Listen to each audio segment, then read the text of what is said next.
Alors bonjour à tous, je m'appelle Antoine Moncel, donc je suis PUPH en anesthésie réanimation, je travaille en réanimation chirurgicale à la Pitié-Salpêtrière. Ma conférence 3 minutes s'appelle trachéobronchite ou pneumonie, point d'interrogation. Donc la trachéobronchite associée à la ventilation artificielle fait partie d'une entité qu'on appelle les infections des voies respiratoires basses associées à la ventilation mécanique. Au même titre que la PAVM, d'ailleurs. Leur incidence se situe aux alentours de 10 à 15%, donc une incidence qui est finalement très proche de celle des pneumonies associées à la ventilation mécanique. Alors s'il existe un vrai continuum physiopathologique entre trachéobronchite et pneumonie, il faut savoir que la littérature actuellement disponible montre bien que toutes les trachéobronchites ne vont pas donner des pneumonies et toutes les pneumonies ne viennent pas de trachéobronchite. 10 à 30% des trachéobronchites vont évoluer effectivement vers une pneumonie et jusqu'à 40% des pneumonies sont des pneumonies de novo, se développant à partir d'une colonisation sans être passées par la case trachéobronchite.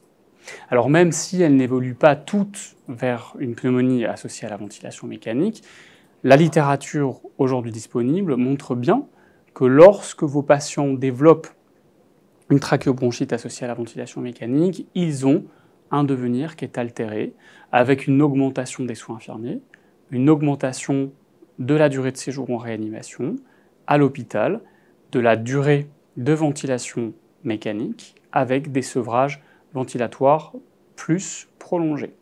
En revanche, il est vrai que la mortalité imputable de la trachéobronchite est probablement inférieure à celle que l'on retrouve avec les pneumonies associées à la ventilation mécanique.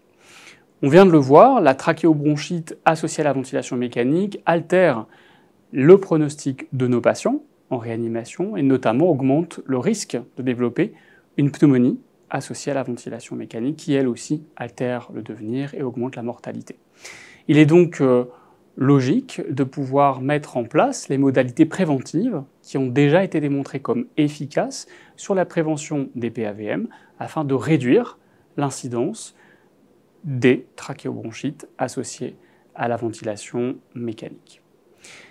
Maintenant, pour ce qui est de la question du traitement, la stratégie de traitement des trachéobronchites, cette stratégie est beaucoup plus discutée et elle est sujet à plusieurs controverses encore aujourd'hui dans la littérature. Néanmoins, sur les données disponibles actuellement, les données suggèrent qu'un traitement par antibiothérapie systémique, court, ciblé sur une documentation microbiologique, permet de réduire l'incidence des pneumonies associées à la ventilation mécanique et donc est probablement indiqué, notamment chez les patients les plus sévères et chez ceux qui risquent le plus de développer des pneumonies associées à la ventilation mécanique, comme le patient immunodéprimé, le patient très hypoxémique présentant un syndrome de détresse respiratoire aiguë, ou encore le patient présentant des stigmates d'immunoparalysie.